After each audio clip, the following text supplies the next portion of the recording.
Hello అందరికీ. ఈరోజు henna application ఎలా చేసుకోవాలి, ఎంతసేపు ఉంచుకోవచ్చు, ఇంకా ఎప్పుడెప్పుడు పెట్టుకోవచ్చు అంటే ఫ్రీక్వెన్సీ గానీ, తర్వాత ఎలా మిక్స్ చేసుకోవచ్చు కండిషనింగ్‌కి గానీ, లేకపోతే కలర్ కోసం గానీ, ఇవన్నీ కూడా చూసేద్దాం. సో, స్టార్ట్ చేసేద్దాం. ఇలా మిక్స్ చేసి పెట్టేసుకుంది. ఆహ్, కొంతమందేంటంటే మిక్స్ చేయించుకొని జస్ట్ అప్లికేషన్ చేయించుకుంటారు. అలా కాకుండా కొంతమంది నన్నే మిక్స్ చేసి పెట్టమని చెప్తారు. అలా కూడా నేను ఓవర్ నైట్ మిక్స్ చేసి పెడితే మార్నింగ్ వచ్చి అప్లై చేయించుకొని వెళ్తారు. ఇక్కడ నేను మిక్స్ చేసి పెట్టింది నేను అప్లై చేస్తున్నాను. జస్ట్ మధ్యలో ఒక లేయర్ తీసుకున్నాను. లేయర్ తీసుకొని చుట్టూరా మనం స్కాల్ప్‌కి బాగా అప్లై చేసేసి, ఇంకా హెయిర్ మొత్తంకి బాగా అప్లై చేసి, ఫస్ట్ అంటే సెంటర్‌లో మనం తీసుకున్నాం కాబట్టి అది టైట్‌గా రోల్ చేయాలి. చేసిన తర్వాత మిగతావన్నీ కూడా లేయర్స్‌గా తీసుకుంటూ నేను అంటే హెయిర్‌ని చుట్టాలి. చుట్టినప్పుడు ఏమవుతదంటే ఆ సెంటర్‌లోది గట్టిగా ఉన్నప్పుడు ఆ మిగతావన్నీ కూడా లూజ్ అవ్వకుండా చాలాసేపు అలానే ఉంటాయి మనం వాష్ చేసుకునే వరకు. సో, ఎలా అంటే అప్లికేషన్ అయితే ఇది. ఎలా మిక్స్ చేసుకోవచ్చు. 2 టైప్స్‌లో మనం మిక్స్ చేసుకోవచ్చు. హెయిర్ కండిషనింగ్‌కి మిక్స్ చేసి పెట్టుకోవచ్చు. ఇంకా హెయిర్ కలరింగ్ కోసం.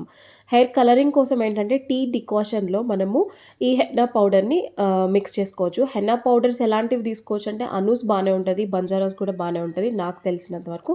ఇంకా మార్కెట్‌లో మంచి మంచివి ఇంకా ఉంటాయి. ఇంకా మంచి కాస్ట్‌లీవి కూడా ఉంటాయి. మంచివి తీసుకోవడమే బెస్ట్ అనమాట.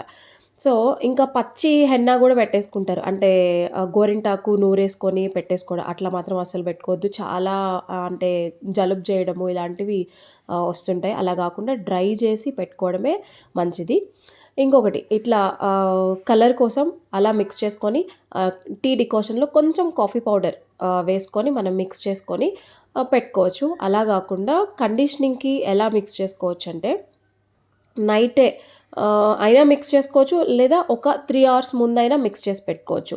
హెన్నా పౌడర్‌తో పాటు ఆమ్లా పౌడర్, ఇంకా మెంతి పౌడర్ గూడా దాంట్లో మిక్స్ చేసుకొని అంటే ఓవర్ నైట్ గానీ మిక్స్ చేసుకోవాలంటే అలా వాటర్‌తో మిక్స్ చేసి పెట్టేసుకొని మార్నింగ్ కర్డ్, ఇంకా ఎగ్, నిమ్మకాయ ఇలాంటివి మార్నింగ్ మిక్స్ చేసుకొని పెట్టేసుకోవాలి. అండ్ మాక్సిమం ఓవర్ నైట్ మాత్రమే ఉంచుకోండి. లేకపోతే ఒక 3 అవర్స్ ముందు మిక్స్ చేసుకున్నా గూడా బావుంటది. కండిషనింగ్‌కి గానీ, కలరింగ్‌కి గానీ ఓకే.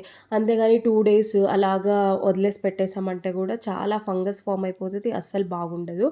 సో, అలా చేయకుండా ఓవర్ నైట్ ఉండించుకొని మనము మార్నింగ్ నైట్ మిక్స్ చేసి పెట్టుకున్నామంటే మార్నింగ్ మనము ఖచ్చితంగా అప్లై చేసేసుకోవాలి. అండ్ అప్లై చేసుకున్న తర్వాత కొంతమంది చాలా అవర్స్ పెట్టుకుంటా ఉంటారనమాట. అలా కాకుండా మాక్సిమం 1 అవర్ మాత్రమే ఉంచుకోండి. అప్పుడే మనకు ఆ హెయిర్ అనేది కొంచెం బావుంటది. అంటే కండిషనింగ్ ఇస్తది, కలరింగ్ ఇస్తది. కొంచెం హెల్తీగా ఉంటదనమాట. స్కాల్ప్ గూడా డ్రై అవ్వకుండా ఉంటది. వీక్లీ 2 టైమ్స్ మనం హెన్నా అప్లై చేసుకోవచ్చు. అది కూడా 1 అవర్ ఉంచుకుంటే చాలు. కొంతమంది వీక్లీ గూడా అప్లై చేసుకుంటా ఉంటారు. ఓకే. కానీ ఒక హాఫ్ అన్ అవర్ ఉండించుకుంటే చాలు. హెన్నా వల్ల మనకు సైడ్ ఎఫెక్ట్స్ ఏమీ ఉండదు. స్కాల్ప్, హెయిర్ హెల్తీగా ఉంటది. డాండ్రఫ్ కూడా బాగా తగ్గే ఛాన్సెస్ ఉంటాయన్నమాట. సో, ఇది హెన్నా గురించి. మీకు ఈ వీడియో నచ్చితే తప్పకుండా లైక్, షేర్ అండ్ సబ్స్క్రైబ్.